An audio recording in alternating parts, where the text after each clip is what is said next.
야곱이 가나안 땅 곧 그의 아버지가 거류하던 땅에 거주하였으니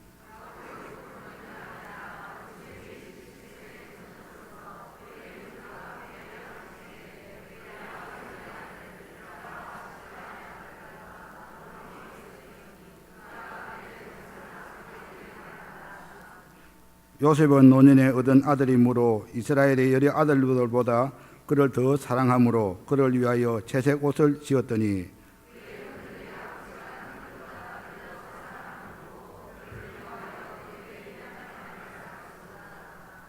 요셉이 꿈을 꾸고 자기 형들에게 말하며 그들이 그를 더욱 미워하였더라.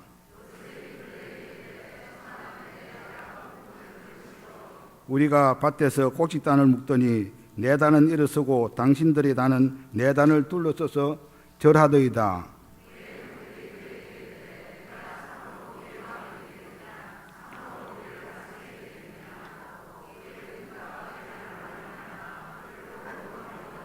요셉이 다시 꿈을 꾸고 그의 형들에게 말하여 이르되 내가 또 꿈을 꾼적 해와 달과 열한 별이 내게 절하더이다 하니라.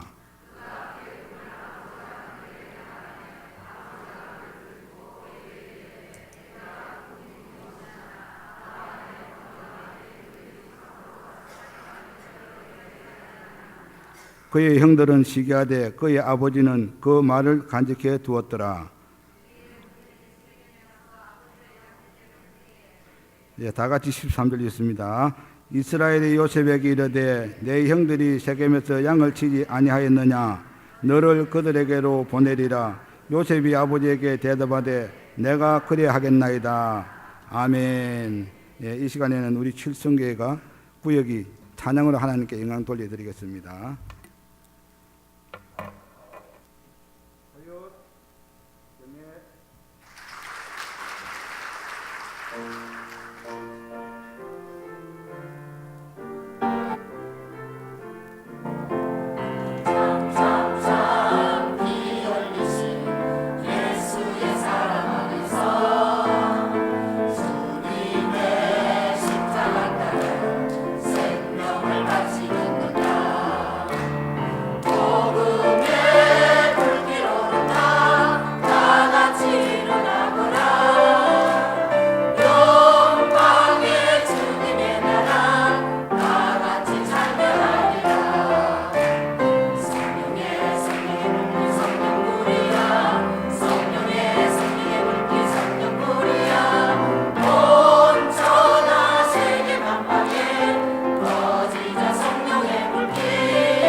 들어가시는 동안 우리 성령의 불길 1절만 부르겠습니다. 참 피 흘리신 예수의 사랑 안에서 주님의 십자가 따라 생명을 발신하느냐. 복음의 불기 오른다 다같이 일어나거라. 영광의 주님의 나라 다같이 찬미하리라. 성령의 불길 성령불이야. 성령의 불길 성령불이야. 온 천하 세계 만방에 퍼지자 성령의 불길. 성령의 불길 성령불이야. 성령의 불길 성령불이야. 온 천하 세계 만방에 퍼지자 성령의 불길. 이 시간에는 하나님께서 귀하게 쓰시는 우리 김철봉 목사님께서 오셔서 야곱의 가정 들여다보기 된 제목을 말씀 전가하실 때 우리 큰 은혜 받기를 바랍니다. 나오실 때 할렐루야 박수하겠습니다. 박수하겠습니다.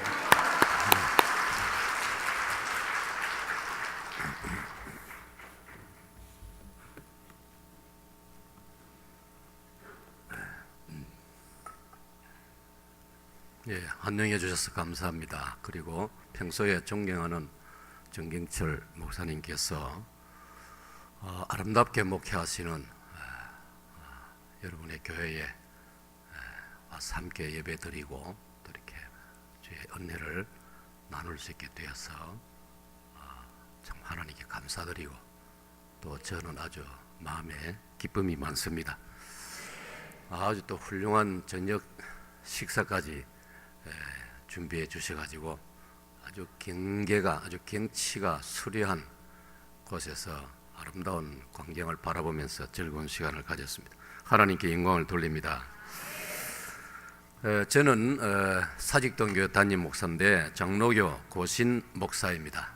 과거에 우리가 신학교를 다닐 때는 제가 신학교를 다닐 때는 1970년대였습니다. 1970년대에 고신대학과 또 우리 고려신학대학원 이렇게 공부했는데 그때만 해도 우리 장로교 또 순복음 교단 하면은 뭔가 좀 어색함이 많이 느껴지던 그런 시대였습니다.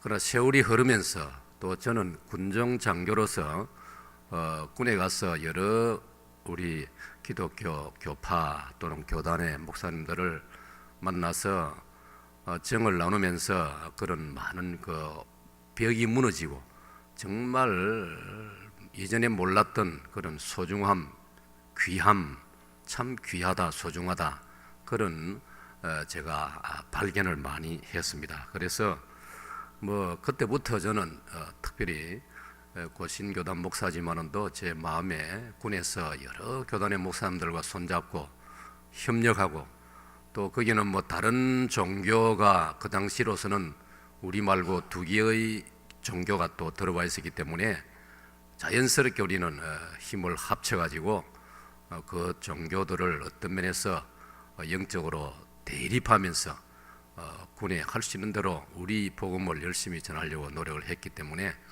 비교적 저는 이런 면에서 또 좀 마음이 여유가 있고 열려 있는 그런 복을 받았습니다. 그래서 오늘 여러분들을 배울 때 또 아주 마음에 즐거움이 있고 평안함이 있습니다. 할렐루야. 오늘 저녁 저는 창세기에 나타나는 창세기 28장부터 이 야곱의 이야기가 나오지 않습니까? 창세기 28장부터 이제 물론 그 앞에 27장에도 이제 그 형과의 갈등을 비롯해서 이제 28장에서 야곱은 외갓댁 밧단 아람으로 도망을 가게 됩니다. 거기 가서 이제 결혼하고 이제 이 야곱이 큰 가문을 이루게 되어지는데 이 야곱의 가정을 야곱의 집안을 야곱의 가정을 참 들여다보고 싶었습니다. 우리가 남의 집을 이유 없이 들여다보면은 그거 결례가 되지요. 또 자칫 너무 심각하게 너무 구체적으로 들여다보려고 하면은 허락도 없이 들여다보면은 도둑으로 이렇게 몰릴 수도 있습니다. 요즘 같으면 뭐 아주 신고를 많이 하는 시대니까 금세 신고해서 무슨 일이 일어날 것입니다. 그러나 오늘 성경에 이렇게 공개가 된 야곱의 가정, 성경에 나오는 것은 뭐 비밀로 할 필요도 없고 누구나 성경을 열어서 읽을 수 있고 또 연구할 수 있고 묵상할 수가 있습니다. 그래서 성경을 묵상해 볼 때, 창세기를 묵상해 볼 때 하나님께서 이 야곱의 가정을 우리들에게 공개를 하고 있습니다. 우리에게 보여주고 있습니다. 비교적 소상하게 보여주고 있습니다. 아주 내용이 풍부합니다. 창세기 27장부터 시작된 이 에서와 야곱의 갈등으로부터 야곱이 세상을 떠날 때까지 창세기 50장에 이르기까지 거의 창세기의 절반 이상을 이 야곱의 가정 이야기가 다루어지고 있다 이 말이죠. 그러니까 이 본문이, 그리고 이 주제가 얼마나 중요하냐. 야곱의 가정, 한번 합시다. 야곱의 가정. 그리고 야곱의 가정 이야기가 이렇게 아주 길게 그리고 넓게 깊이 있게 다루어지고 있다는 것은 하나님께서 이 창세기를 읽는, 이 성경을 읽는 오늘 우리와 하여금 야곱의 가정을 단단히 들여다보고 잘 배워서 영적으로 신령한 교훈을 얻으라는 그런 뜻이 있는 것 너무나 분명하다 이 말입니다. 그래서 오늘 저녁에 우리 같이 야곱의 가정을 한번 들여다 보려고 합니다. 여러분, 야곱의 가정만 아니고 우리들의 가정, 여러분들의 가정, 가정마다 얼마나 참 복잡합니까? 얼마나 문제가 많습니까? 어제도 여러분 교회도 그렇습니다만 어제도 저는 또 결혼 주례를 했습니다. 제가 여러분 이래봬도 결혼 주례를 아주 많이 했습니다. 오늘 찬양 너무나 빨간 색깔 강렬한 인상, 적극적인 인상, 아주 젊음을 상기한 인상인데 이 오늘 강사 목사가 결혼 주례를 몇 번이나 한 것 같습니까? 그거 알 수가 없죠, 도무지. 예, 그죠? 제가 결혼 주례를 425회 했습니다. 425회. 그저 교회에서 우리 성도들 결혼 주례를 그렇게 많이 했습니다. 제가 비교적 아주 젊은 일찍이 목사 안수를 받고 목회를 했기 때문에 또 비교적 젊은이들이 많은 그런 교회를 목회했기 때문에 결혼 주례를 참 많이 했습니다. 그런데 결혼 주례 할 적마다 저는 참 마음속으로 아주 참 뭐랄까요, 측은한 마음을 가집니다. 표현은 못하지만은 이 신랑 신부 앞에 서가 있는데 얼마나 멋지게 해가 나타나지 않습니까? 보니까 총각들은 화장 안 해도 되겠더만은 요즘은 총각들도 화장을 해가지고 우리 때는 그 생각도 못했는데 그 턱시도를 입고 말이죠. 또 신부는 웨딩 드레스를 입고 생애 자기들 일생에 가장 아름답게 꾸몄지 않습니까? 그래 이제 결혼하려고 부부가 되려고 앞에 뚝 섰는데 저는 이런 경우마다 제 마음속에 측은한 마음이 들어요. 무슨 마음이냐? 너희들 고생문이 훤하다. 너가 오늘 결혼식 이 예쁜 옷 입고 신혼여행 갔다 올 동안에는 모르지만 갔다 오고 나면 그때부터 너는 죽을 맛이다. 죽을 맛. 천지를 모르고 샀는데 이런 생각이 들어요. 여러분 그렇지 않습니까? 우리가 긍정적으로 생각하고 희망적으로 생각하는 것도 좋지만은 또 때로는 솔직해야 되거든요. 여러분, 그러니까 요즘 뭘 보면 알 수 있습니까? 결혼하지 않는 젊은이들이 얼마나 많습니까? 예? 앞으로 이런 추세로 나가면 독신 가정, 결혼 안 하고 혼자 사는 가정이요, 우리나라의 40%, 인구의 40%가 될 날이 멀지 않았다는 거예요. 예? 그건 뭘 말합니까? 자라면서 크면서 지켜보니까 부모님들 살아가는 거 보니까 별로 매력이 없다 이 말이에요. 철에 살 바에야 굳이 결혼해야 되나? 나 혼자 배짱 좋게 나 혼자 살겠다. 내 기분 좋게 편하게 마음고생 안 하고 스트레스 안 받고 부부 싸움 안 하고 이런 혼자 사는 게 낫지. 심심하면 친구 만나면 되는 기고 이런 식으로. 그러니까 이 나라 문제가 심각하단 말이에요. 우리 교회도 문제가 심각하단 말이에요. 왜? 젊은이 여러분들이 그거 싫어서 결혼 안 하면은 아이가 안 태어날 것이고 그러면 교회 인구가 준다 이 말이에요. 불신자 전도 하나 하는 게 얼마나 힘듭니까? 지금 한국 교회 안에 이렇게 좀 교회가 성장한다, 예를 들어서 그런 교회들, 예를 들면 서울의 대표적인 그런 소문이 난 교회들 그거 다 보면은 사실은 수평 이동입니다, 여러분. 여기 있어 거기로 가고 거기 있어 여기로 오고 지방에서 올라온 믿는 학생들, 청년들 뭐 이런 것이지 진짜 불신자가 믿는 숫자는 적다 이 말이에요. 그런데 우리 믿는 성도들까지 청년들이 결혼하지 않고 아이도 안 낳고 그러면은 앞으로 교회가 어떻게 될 것인가. 그래서 오늘 우리 해운대 매일 순복음교회 성도들께서는 또 우리 젊은이들, 청년들께서는 분명히 결혼하시기를 바랍니다. 이미 결혼한 분은 아멘 안 해도 되고요. 뭐 이미 결혼했는데 뭐 청년들 분명히 결혼해야 됩니다. 아멘 한 분들은 복을 받을지어다. 결혼해도 아이를 셋을 낳아야 돼. 둘만 낳으면은 세상 말로 본전이란 말이에요. 둘이 결혼했으면 셋을 낳아야 하나가 늘어날 거 아니에요. 그래야 한국 교회가 희망이 있다 이 말이에요. 자, 그렇게 이제 아주 꿈에 부풀어 가지고 우리 오늘 읽은 본문에 보면 창세기 37장은 요셉의 꿈 이야기 아닙니까? 보면은 뭐 결혼하는 젊은이들 꿈에 부풀어 있단 말이에요. 그래서 저는 가끔씩 물어보면 누구 그래 결혼하기 전에 찾아와 인사하고 이럴 때 기도 한번 받으러 오면은 그래 누구 여행은 어디로 가나 하면은 참 얼마나 전부 다 멋진 데로 가는지 내가 부럽더라고요. 왜냐하면 저는 경주 갔다 왔거든요. 부산 그때 자유시장 고속터미널 거기 있을 때 고속버스 타고 경주 갔다 왔다고 불국사 거기에 그래서 석굴암 한번 둘러보고 이래 왔는데 요새 아이들은 어쩐 아이들은 유럽으로 가고 말이죠. 아 이거 정말 참 대단하더라고요. 그 내가 많이 말립니다. 야야 근데 가봤자 별거 없다. 우리나라 제주도로 가라 제주도. 그래서 애국 운동도 하고 뭐 하려고 그 남의 나라 돈 못 해주나. 우리나라도 살펴보면 좋은 데가 얼마나 많은지 모른다. 차 한 대 대절해가지고 전국에 유명한 데 차 다니면서 평생에 가도 안 가볼 수 있는 곳이 많지 않느냐. 다른 지방에 그런 데 찾아가봐라. 근데 내 말을 안 듣더라고요. 목회자에게 순종하라고 성경 가르치는데 순종을 잘 안 해요. 그래가지고 이제 결혼식을 멋지게 하고 신혼여행도 멋지게 다녀왔는데 이제부터 살림을 산단 말이에요. 항상 웨딩드레스 입을 수 없지 않습니까? 턱시도를 맨날 그 입고 출근할 수도 없지 않습니까? 그러니까 평상으로 돌아가면 그때부터는 골치 아프다 한마디로 살아간다는 게 젊은이들이 연애하고 사랑할 때는 얼마나 좋습니까? 오늘 여러분 요셉이 여기에 꿈을 꿀 동안에는 얼마나 좋습니까? 그리고 야곱도 거슬러 올라가면 야곱이 창세기 29장에 보면 이제 연애하는 장면이 있는데 라헬하고 연애할 때는 지난 성경에는 연애하였더라 그래 번역이 되었어요. 29장 17절 18절 보면은 야곱이 라헬을 연애함으로 그러나도 말이에요. 연애함으로 사랑했다 이 말이죠. 그러니까 그 기간 동안에는 야곱의 눈에 라헬은 100점 만점이란 말이에요.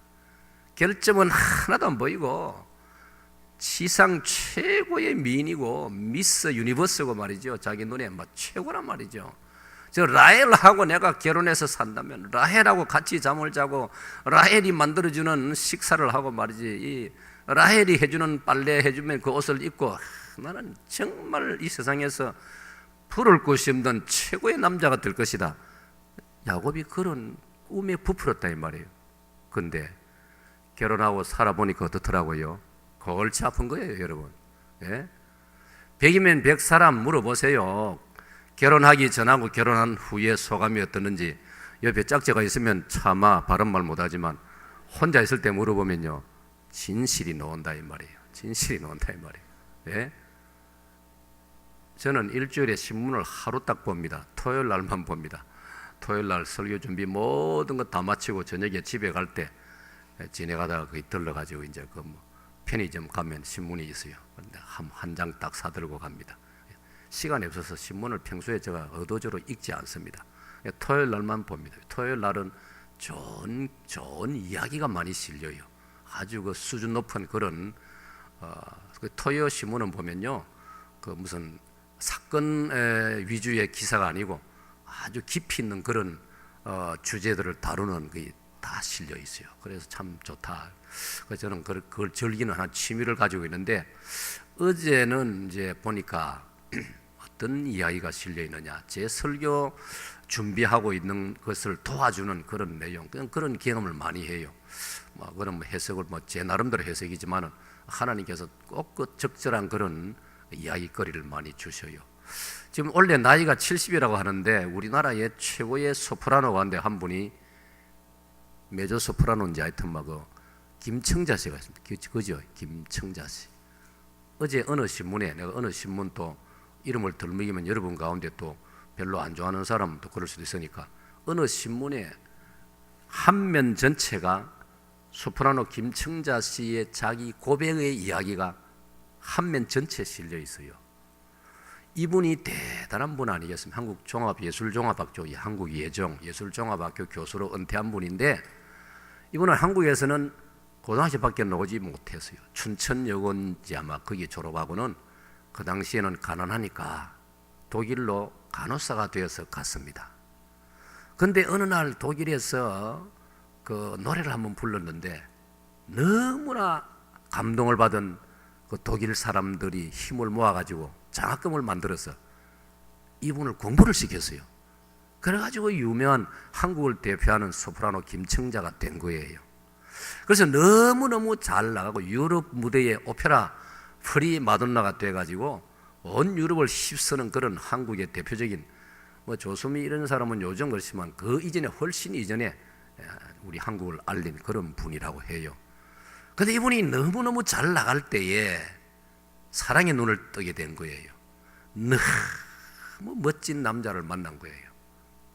이 사람이라면 내가 음악을 그만둬도 좋고 아니면 또 내가 이 사람을 먹여 살릴 수 있다. 자기 돈 많이 버니까 그만큼 매력을 느끼고 푹 빠졌어요. 어떻게 됐을까요? 결혼했어요. 그런데 김청자 교수가 고백을 했습니다.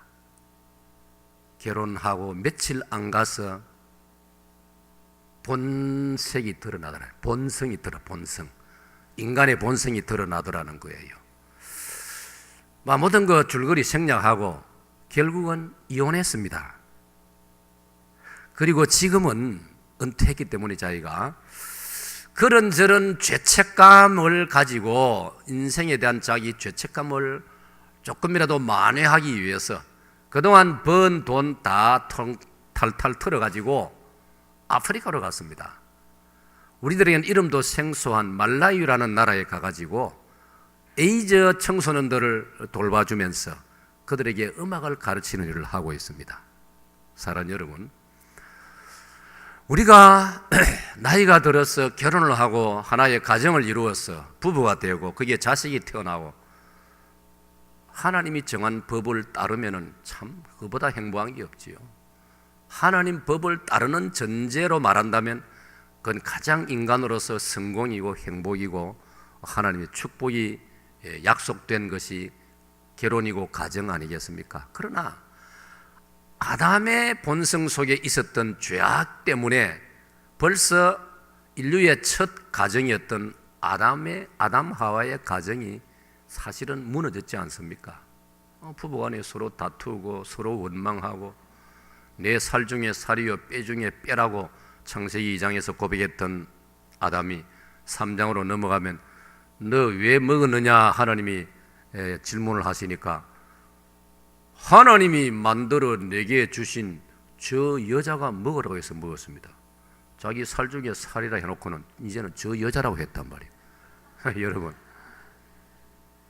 오늘 부부들 사이에도 들리지는 않지만 속으로 저 남자 저게 말이야, 저 여자 저게 말이야, 속으로 무수히 그런 말들 속으로 하고 살지 않습니까? 그거 진짜로 마음으로까지 안 하시는 분은 정말 훌륭한 분입니다. 그런 분은 정말 은혜를 많이 받은 분입니다. 그런 분은 다음 주일에 크게 감사한금 하세요. 진짜입니다. 네. 저는 제 목회 철학에 매주 감사헌금을 저는 강조하는 목사입니다. 네. 저희 교회는 매주일 한 1000여 명이 감사헌금을 참여합니다. 그건 제 목회 철학입니다. 그러니까 결혼하고 지금까지 속으로 아담처럼 그래 해본 일이 없다는 분은 하와처럼 저 남자가, 저 여자가 자기 배우자를 향하여 그런 생각 정말 양심적으로 안 했다면 나는 그렇지 않다. 정말 우리는 너무나 좋은 사이다, 혜태 사이다, 좋은 사이다. 그런 분들은 진짜로 다음 주일에 큰 헌금 한번 하셔야 됩니다. 예, 부활절까지 기다릴 필요 없이 특별 헌금 한번 하십시오. 예, 좋습니다.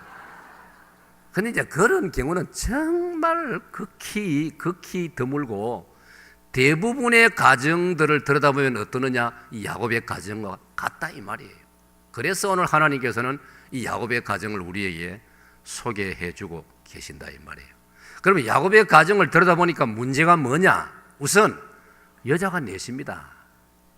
골치 아프지 않습니까 여러분? 그래서 저는 이런 설교할 때 혹시나 처음 초신자라든지 또 믿음이 좀 더듬한 사람들은 이거 잘못 들어가지고 여자 나도 너희 한번 두 볼까? 이렇게 또 잘못 알아들을까 봐 항상 걱정이 되고 그것도 조금이라도 해명을 하고 넘어간다고 때로 시간이 걸리기도 하는데 그건 전혀 하나님의 법도가 아니지요. 예? 요 사건은 창세기 29장이지만은요 이미 창세기 2장의 에덴 동산에서 하나님께서 아담과 하와를 결혼시켰지 않습니까? 아담이 신랑이고 신부인 하와를 하나님이 안내해서 왔단 말이에요. 성경 자세히 읽고 창세기 2장 보면 집에 가서 읽어보세요. 하나님이 하와를 아담에게로 이끌어 오시는지라. 그러니까 요즘도 결혼할 때 아버지가 딸 이끌어 가지고 신랑한테로 데리고 가지 않습니까? 그거 다 성경에서 시작된 거라 이 말이에요. 그러니까 거기에 보면 창세기 2장 그 하나님이 그렇게 아담과 하와를 결혼시키시고 창세기 2장 25절에 보면은 이에 한 남자가 그 부모를 떠나 한 여자와 연합하여 한 몸을 이룰지니라. 할렐루야. 할렐루야. 한 남자와 한 여자라 이 말이에요. 받아입니다. 한 남자와 한 여자. 한 남자와 한 여자다 이 말. 그 외의 모든 것은 성경은 간음이라고 규정을 딱 짓고 있는 것입니다. 그리고 이거는 인간이 지켜야 될 10가지 조항 중에 7번째로 중요한 문제라고 우리는 십계명을 예배 시간에 또 외우곤 하지 않습니까? 그러니까 야곱의 가정의 우선 문제가 뭐냐? 여자가 넷이 문제라 이 말이에요. 사랑하는 여러분, 여성 여러분 죄송합니다. 아니 한 남자가 한 여자 데리고 사는 것도 얼마나 힘듭니까? 얼마나 힘듭니까? 총각 여러분, 성경에 의하면은 남자는 역사적 사명을 띠고 나는데 그게 뭐냐? 한 여자는 적어도 먹여 살리라는 겁니다. 그게 창세기 3장에 나와 있지 않습니까? 아담아 네가 얼굴에 땀을 흘려야 먹으리니 그 땀 속에는 자기 아내 하와를 위해서 흘리는 땀이 포함되어 있다 이 말이에요. 그러니까 남자는 우리 말에도 밭전자가 위에 붙어 있고 밑에 힘력자가 있다 이 말이에요. 남자는 일해야 되는 겁니다. 그러니까 한 여자를 평생에 먹여 살리는 것도 얼마나 힘듭니까? 그런데 야곱은 네 여자를 먹여 살려야 된다 이 말이에요. 얼마나 골치 아픕니까 여러분? 야곱이 어째 대단히 머리 좋은 사람인데 그때는 어째 그래 머리가 안 좋은지. 예? 거기다가 이 네 여자에게 태어난 자녀가 또 오죽 많습니까? 예? 2명씩만 해도 8이지요. 3명씩만 해도 3, 4, 12, 12이지요. 성경에 의하면은 그 네 여자에게서 아들만 12이고 또 딸 디나가 있고 모르죠. 성경에 기록 안 된 또 다른 딸들이 있었는지 모르겠어요. 성경은 뭐 모든 걸 다 기록하는 것이 아니거든요. 하나님의 구속의 역사의 흐름에 필요한 이야기들만 모아놨단 말이에요. 그러니까 요한복음 읽어보면요, 모든 걸 사실대로 딱 기록을 하면은 이 온 세상이라도 그걸 두기에 부족할까 하노라 그랬지 않습니까? 그러니까 야곱이 여러분 보세요. 야곱의 가정을 들여다보면 이거 보통 문제가 아니지 않습니까? 여러분 죄송합니다. 또 여자가 네 사람이니까 이름이 누굽니까? 여러분 알다시피 첫째는 누구지요? 레아. 그 다음 누구지요? 라헬. 레아, 라헬. 라헬은 영어로 말하면 레이첼입니다. 레이첼. 레아, 레이첼, 라헬. 그 다음에 레아의 여종이었던 실바, 라헬의 여종이었던 빌하. 참 구약성 읽으면 여종들이 문제더라고요. 여종들이. 아브라함도 여종 하갈 때문에 골치 아팠지 않습니까? 여종을 조심해야 됩니다. 뭐 요즘은 여종이 없지요, 물론.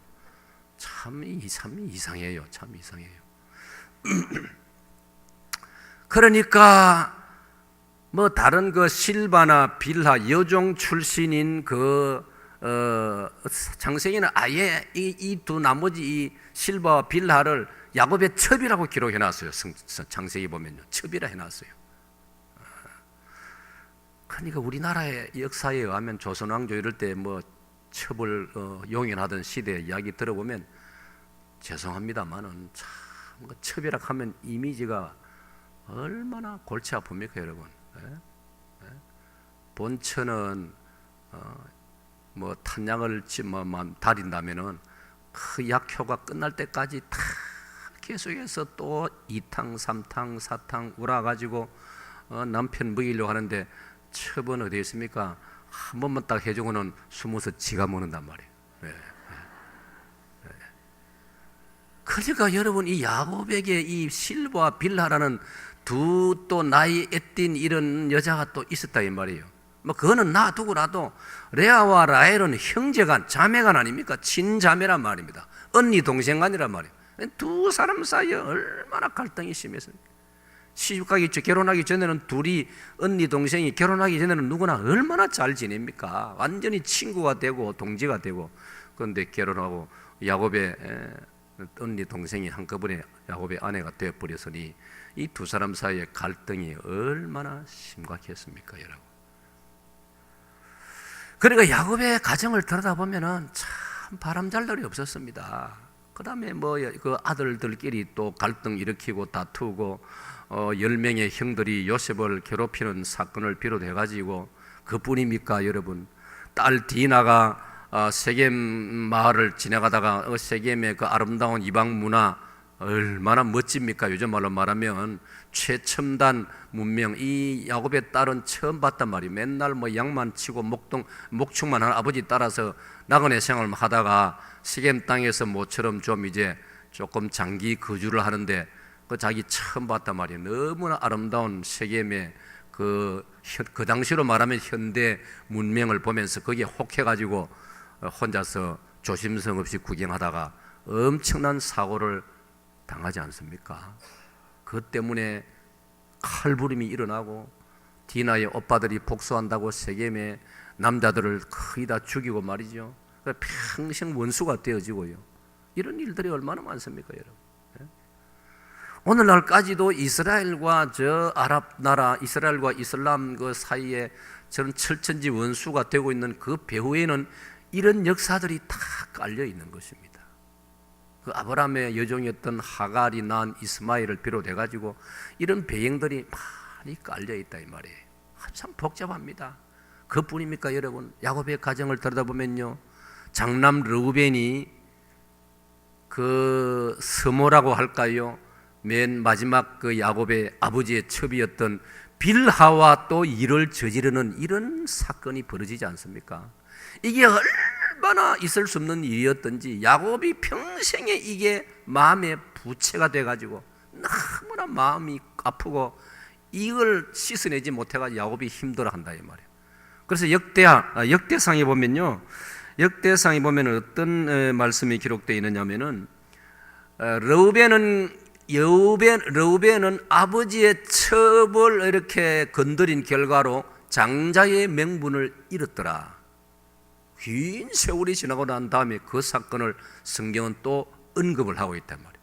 이런 일들이 여러분 야곱의 가정에서 일어난 일들이라 이 말이에요. 자, 그러면 이 문명의 얘기는 원인이 있습니다. 문제가 있습니다. 여러분, 이 문제는 원인이 있습니다. 원인을 알아야 무슨 대책이 나오고 무슨 치료가 되고 무슨 해결이 날 것 아니겠습니까, 여러분? 우리가 병원에 가면 의사가 맨 먼저 바로 이거 잡수요, 이거 먹어요, 바로 약 주지 않습니다. 진단을 하죠. 컨설팅, 진단을 한단 말이에요. 다른 청진기를 가지고 하고 요즘은 또 좀 더 좋은 기계를 가지고 들여다보고 원인을 살핀다 이 말이에요. 여러분, 야곱의 가정에 이런 복잡한 문제들 원인이 있습니다.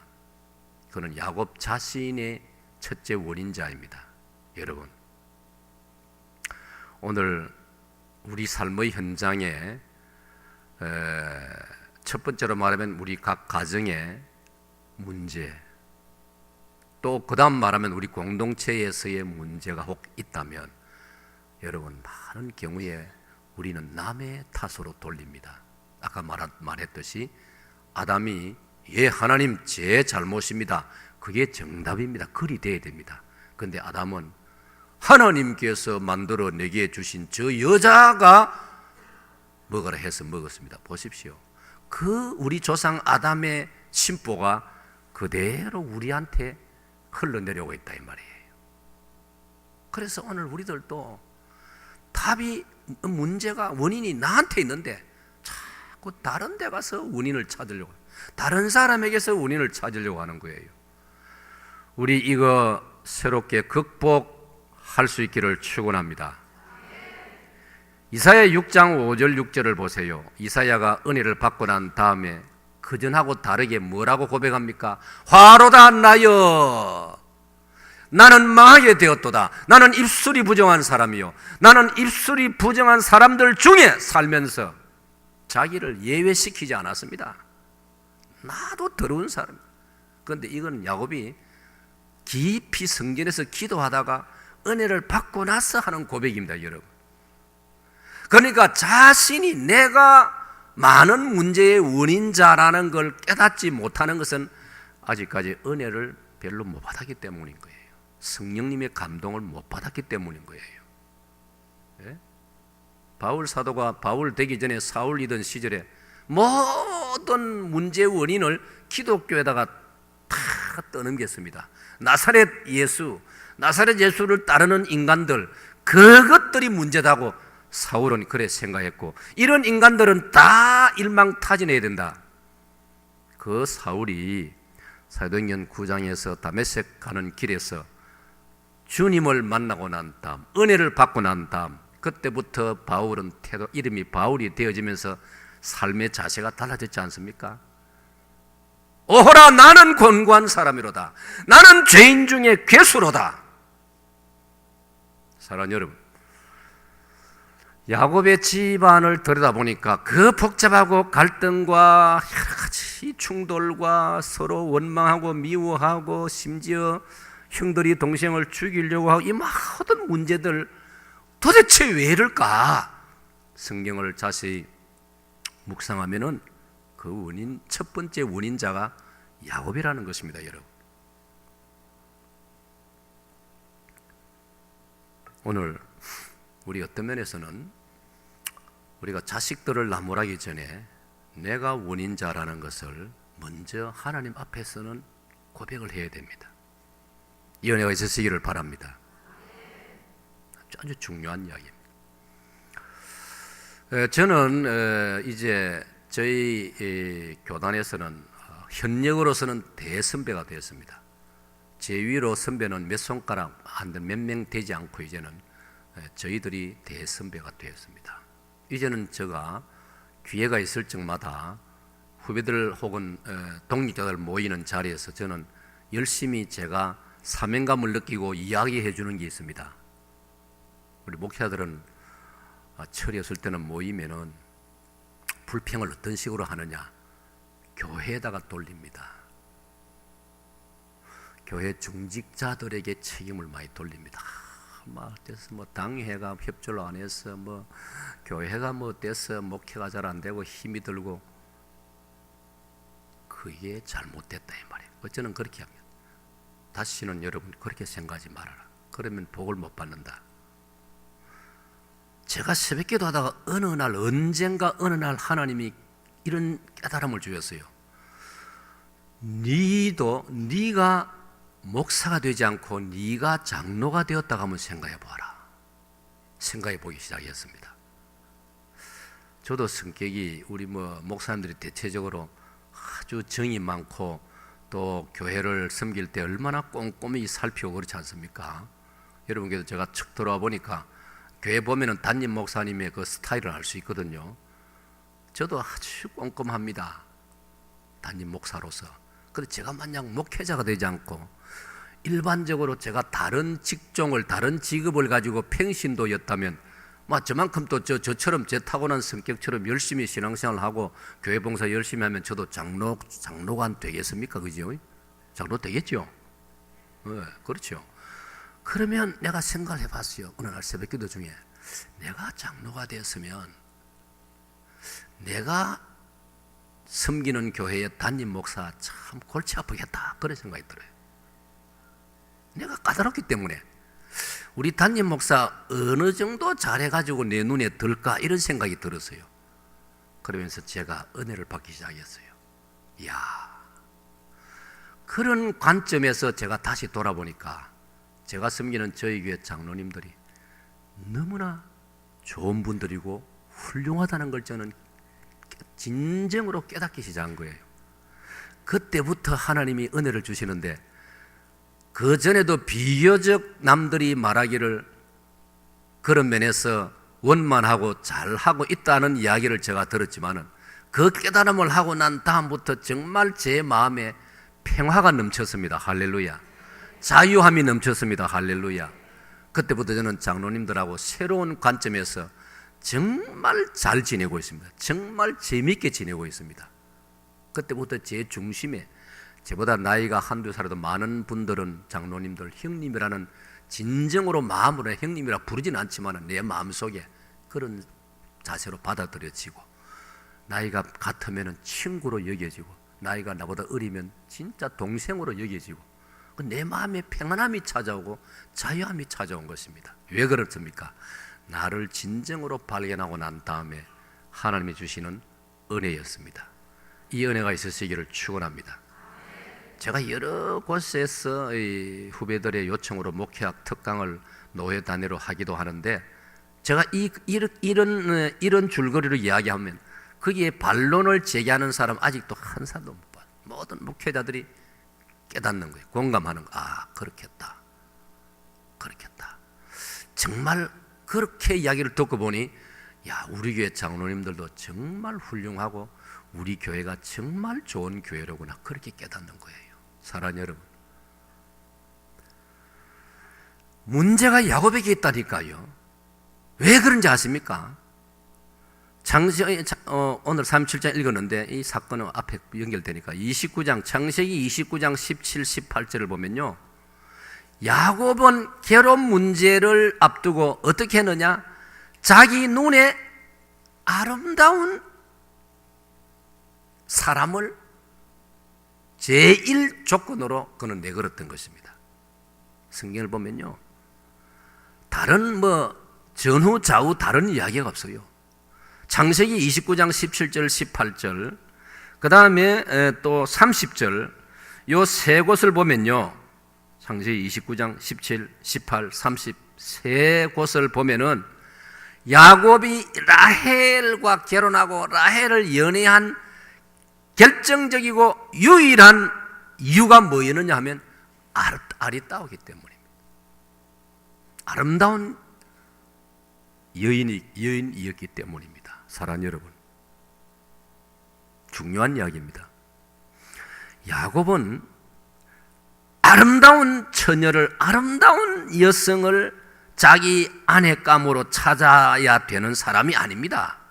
야곱은 아브라함과 이삭의 다음 계보를 이어가는 사람입니다.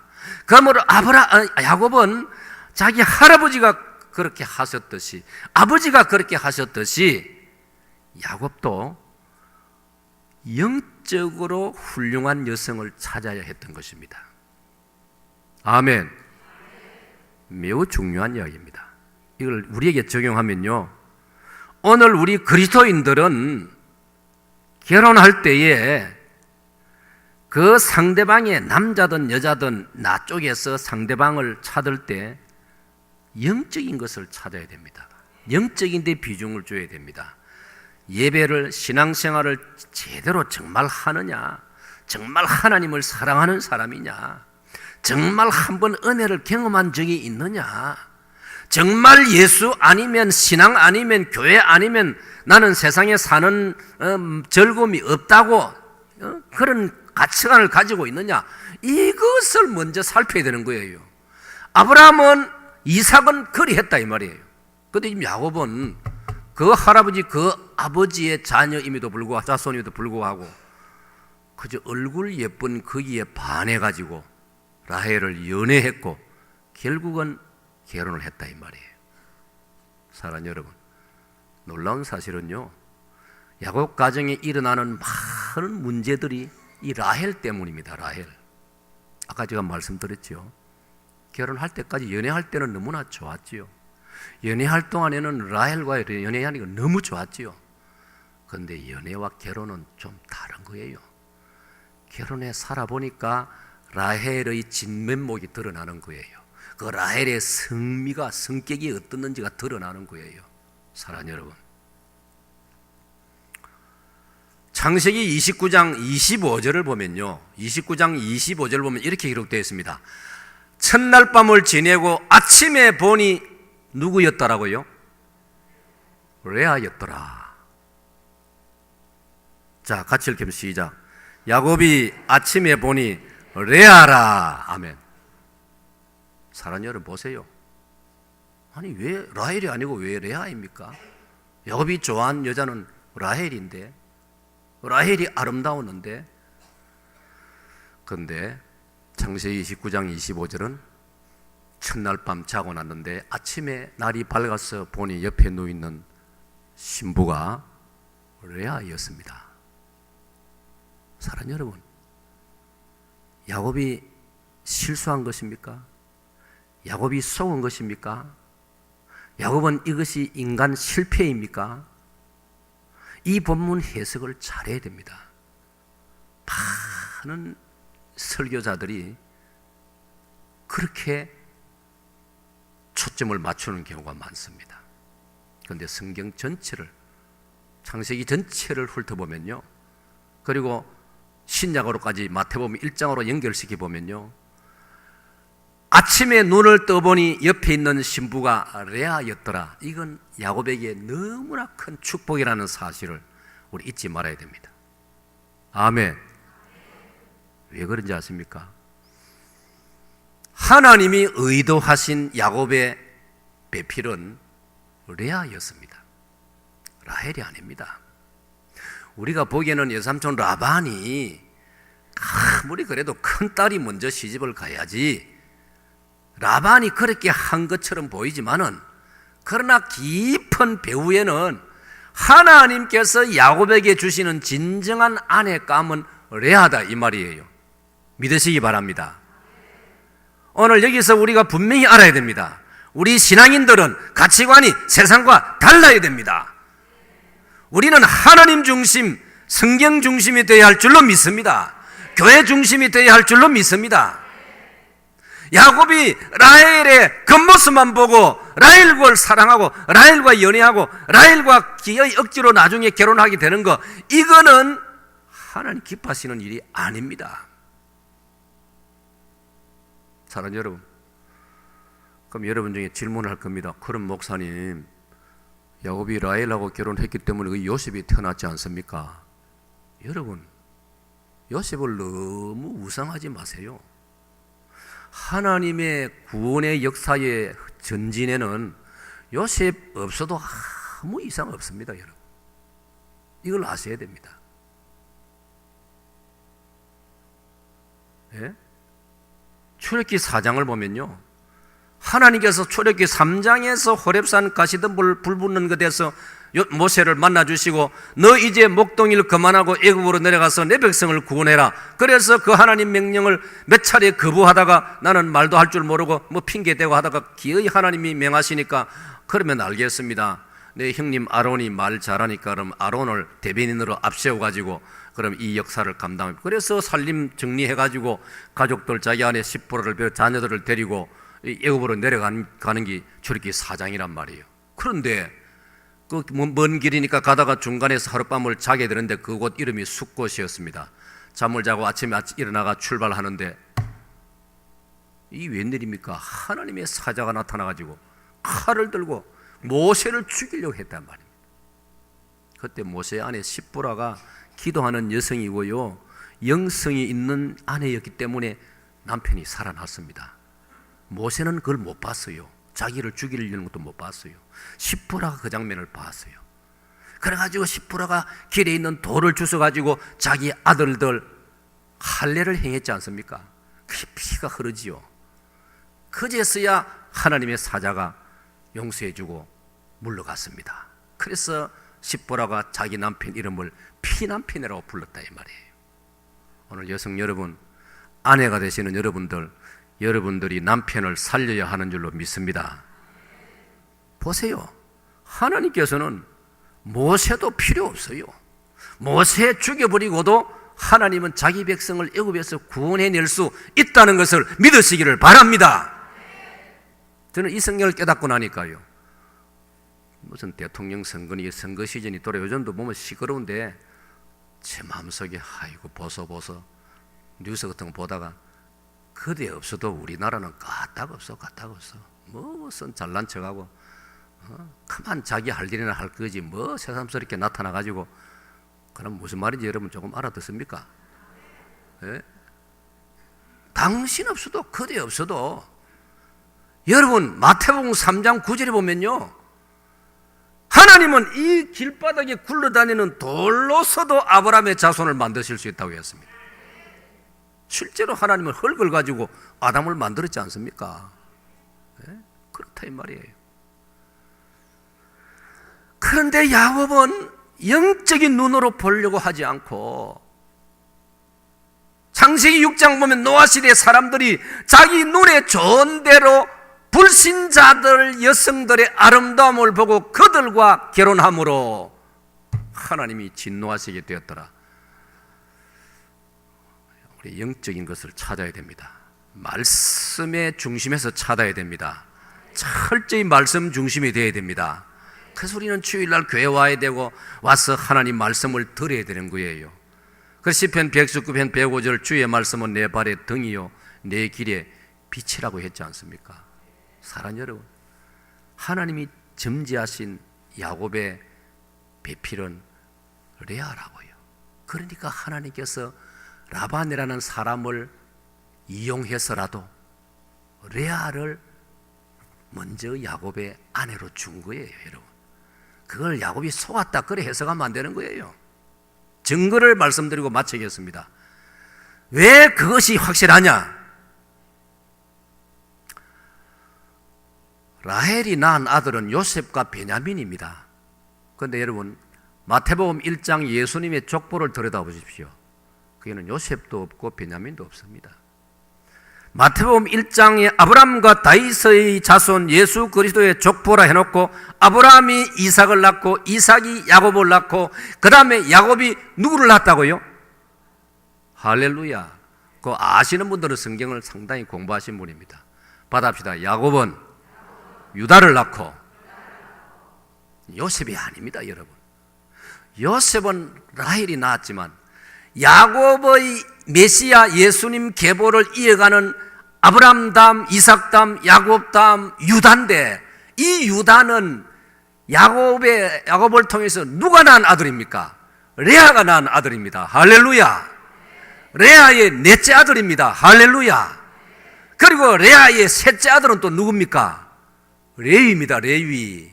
레위는 또 누굽니까? 제사장 아닙니까? 제사장. 레위 지파는 제사장 지파란 말입니다. 유다는 유다 지파는 이스라엘의 왕 지파라 이 말입니다. 다윗이 유다 지파 아닙니까? 그러니까 다윗 때부터 예수님 때까지 유다 지파가 계속 왕이 되었다 이 말이에요. 예수님 오심으로 이제 그 왕이 완료가 된 거예요. 예수님은 만왕의 왕이시니까 이제 끝인 거예요. 할렐루야. 제사장은 뭡니까? 오늘로 말하면 우리 교회단 말입니다. 예배란 말입니다. 유다 지파는 결국 유다는 예수님의 계보의 조상이라 이 말이에요. 그럼 여러분 이스라엘이라는 나라를 만들고 유지하는 데는 유다 지파고 레위 지파만 있으면 되는 거예요. 다른 지파는 사실 필요 없어요. 없어도 돼요. 받아입니다. 유다, 레위 이 두 지파만 있으면 이스라엘 나라가 성립이 되는 거라 이 말이에요. 왜? 왕이 있고 제사장이 있으면 되는 거예요. 제사장은 선지자도 겸할 수 있으니까. 세 가지가 이스라엘의 중심 아닙니까? 왕, 선지자, 제사장. 이게 유다 지파, 레위 지파로 다 이루어진다 이 말이에요. 그러니 레아가 낳은 두 아들이 예수님의 족보, 하나님의 구속의 역사에 쓰임받은 아들들 지파가 되었으니 레위가 야곱의 진정한 아내라 이 말이에요. 그걸 모르고 야곱은 라헬을 사랑했고 레아를 무시했고, 그러나 성경을 읽어보면요, 레아는 그걸 묵묵히 참고 견디고, 모든 그 자세히 창세기 29장 읽어보면요, 레아는 모든 아픔을 하나님께만 호소합니다. 그런데 창세기 30장 1절 2절 넘어가면요, 라헬은 자식을 못 낳으니까 어떻게 줄 압니까? 하나님께 호소하는 게 아니고 남편한테 바가지를 끌고 대는데, 30장 1절 2절 한번 읽어봅시다. 읽어보고 마치겠습니다. 아주 나오네요. 창세기 30장 1절 2절. 라헬이 자기가 야곱에게 아들을 낳지 못함을 보고 그 형을 투기하여 야곱에게 이르되, 그렇지 않으면 내가 죽겠노라. 서도 사랑하는 여러분, 1절 끝에 보세요. 세상에 아내가 남편 보고 저렇게 말하면 됩니까? 가장 무서운 협박이 이 말 아닙니까? 여러분, 오늘 저녁에 집에 가는데 아내가 부인이 남편 앞에 앉아가 보소, 나 오늘 죽어버릴라요. 이보다 무서운 협박이 어디 있습니까? 만약 그게 사실로 이루어진다면 내일 이 남편은 밖으로 나갈 수 있겠습니까? 남편 인생도 끝장나는 거 아닙니까? 지금 라헬이 자기 남편 보고 하는 말이 나로 하여금 자식을 낳게 하라. 그렇지 않으면 내가 죽겠노라. 이런 협박이 어디 있습니까, 여러분? 그러니 레아는 자기 남편에게 야곱에 이런 식으로 말한 적이 없습니다. 그러니까 라헬은 왕의 계보를 이을 그런 감이 안 되는 거예요, 라헬은. 그런데 야곱은 그걸 모르고 라헬을 사랑했고, 결혼해 보니까 이 여자가 보통 아니라는 걸 늦게 깨닫는 거예요. 그래서 2절에 나오는 거예요. 야곱의 심정이 나오는 거예요. 2절 보세요. 시작. 야곱이 라헬에게 성을 내어 이르되 그대를 임신하지 못하게 하시는 이는 하나님이시니 내가 하나님을 대신하겠느냐. 제가 읽은 바에 하면요, 야곱의 생에서 야곱이 가장 기분 나쁜 순간이 이 순간입니다. 진짜입니다. 그런데 이것도 우리를 살피니까 결국은 야곱 자신 자기가 선택한 거예요. 그래서 모든 문제는 사실 자기에게 있는 거예요. 받합시다. 원인은 내게 있습니다. 그래서 내가 기도해야 되고 내가 회개해야 되고 내가 은혜 받아야 할 줄로 믿습니다. 그럴 때 우리의 가정들이 진정한 주님을 모신 행복한 믿음의 가정이 될 줄로 믿습니다. 하나님 아버지 감사합니다. 오늘 저녁에 함께 하나님을 예배하는 기쁨을 주셔서 감사합니다. 주의 말씀을 상고하여 싸우니 야곱의 가정을 들여다보면서 우리의 가정을 돌아보게 하시고, 우리의 가정에 문제가 있으면 원인을 우리가 살펴서 그 원인이 바로 나에게 붙어 있다는 걸 우리가 깨달아서 주여 우리 가정이 주 안에서 새 은혜를 받아 새롭게 되어져서 주께 영광을 돌리고 주님의 교회와 우리 사회에 크게 아름답게 기여하는 복된 성도들로 삼아 주시옵소서. 예수님 이름으로 기도합나이다. 아멘. 예, 강산 목사님 말씀에 많은 은혜 받으신 줄 믿습니다. 예, 찬송가 우리 436장을 다 같이 부르겠습니다.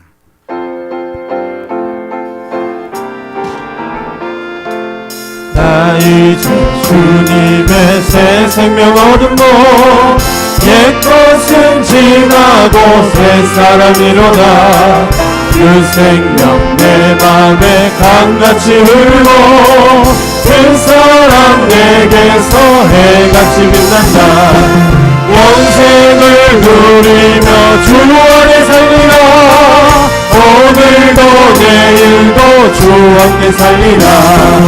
주 안에 감추인 새 생명 얻으니 이전에 줬던 것 이제는 다 없다. 하늘의 은혜와 평안을 맛보니 찬송과 기도로 주 함께 살리라. 영생을 누리며 주 안에 살리라. 오늘도 내일도 주 함께 살리라.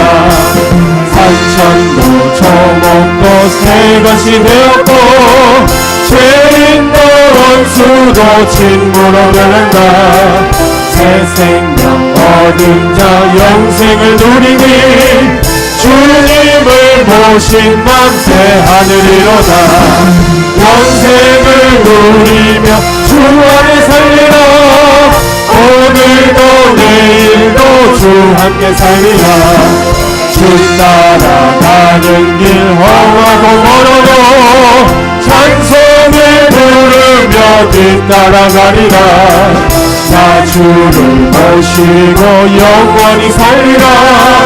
날마다 섬기며 주 함께 살리라. 영생을 누리며 주 안에 살리라. 오늘도 내일도 주 함께 살리라. 우리 담임 목사님 오셔서 강구하시고 축도하심으로 우리 7성교회 헌신 예배를 마치겠습니다. 할렐루야. 세상이 많이 변했습니다.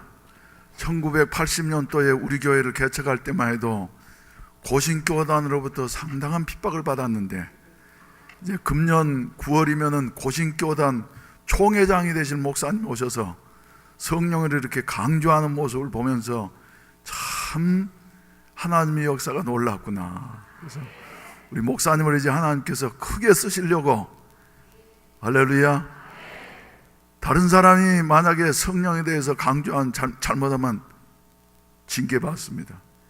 전에 한번 고신대 무슨 안교수인가 누구도 예? 안영복 교수라는 분도 말이죠. 아무튼 그런 일이 있어요. 그런데 와, 우리 목사님을 이제 앞으로 하나님 쓰시려고 그러시는데 우리 감사의 박수 한번 하십시다.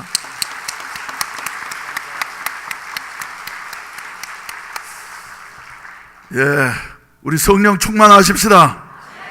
성령 충만하십시다. 성령 충만. 성령 충만. 안 하는 사람 한 사람 있어요. 예, 예, 광고 말씀드리겠습니다. 우리가 그동안에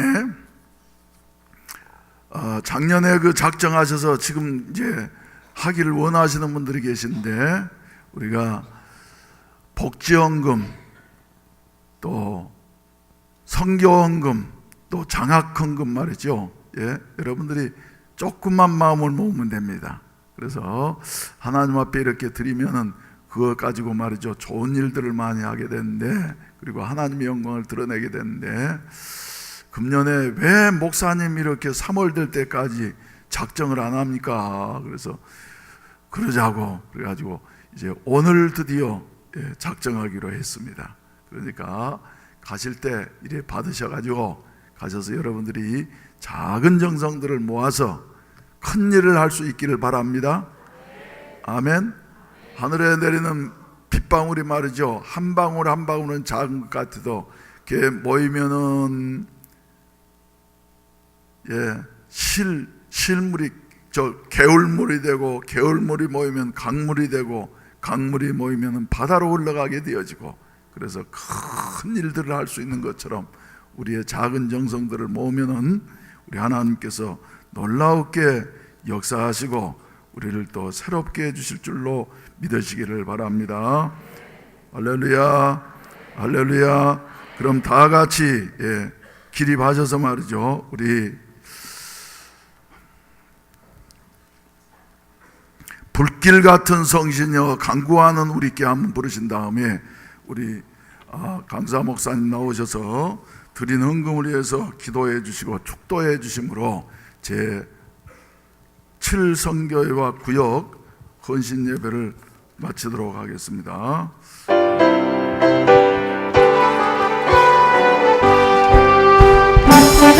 같은 성신여 간구하니 우리게 질문하니 마시서 영광 보여주소서.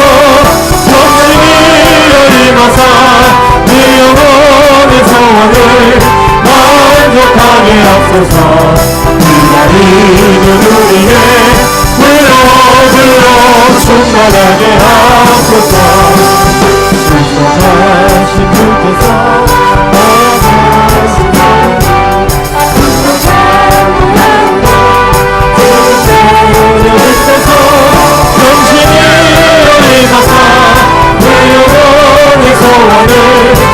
만족하게 하소서. 기다리는 우리의 불러 충만하게 하소서. 다 바치고 비고 있는 마음에 성령 충만하도록 주여 채워주소서. 성령이여 임하사 우리 영의 소원을 만족하게 하소서. 기다리는 우리의 불러 충만하게 하소서.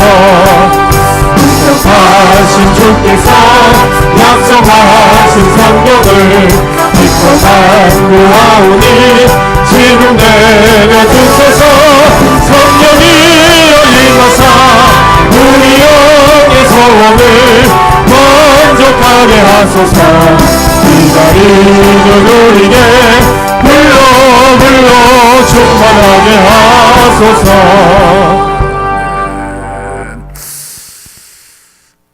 한 가지 광고가 빠졌습니다. 예배 마치고 난 다음에 일꾼 화요일 성경 공부를 오늘 저녁에 갖도록 합니다. 바로 베다니홀로 모여주시길 바랍니다. 그럼 목사님 나오셔서 축복기도 하시고 축도하심으로 칠성교회와 구역 헌신 예배를 마치겠습니다. 아버지 하나님, 귀한 예물을 주께 봉헌합니다. 역대상 29장에서 다윗 왕은 우리에게 헌금의 모범을 보여주었습니다. 우리가 주께로부터 받은 것을 주께 도로 드리나이다. 이 믿음으로 드리는 모든 손길들 위해 영혼이 잘됨 같이 범사가 잘되고 강건한 복을 허락하여 주시옵소서. 주 예수님의 은혜와 아버지 하나님의 사랑과 보혜사 성령님의 교통하심이 오늘 헌신 예배로 드리는 7선교회와 여기 참석한 모든 주의 성도들에게 항상 함께 있을지어다. 아멘.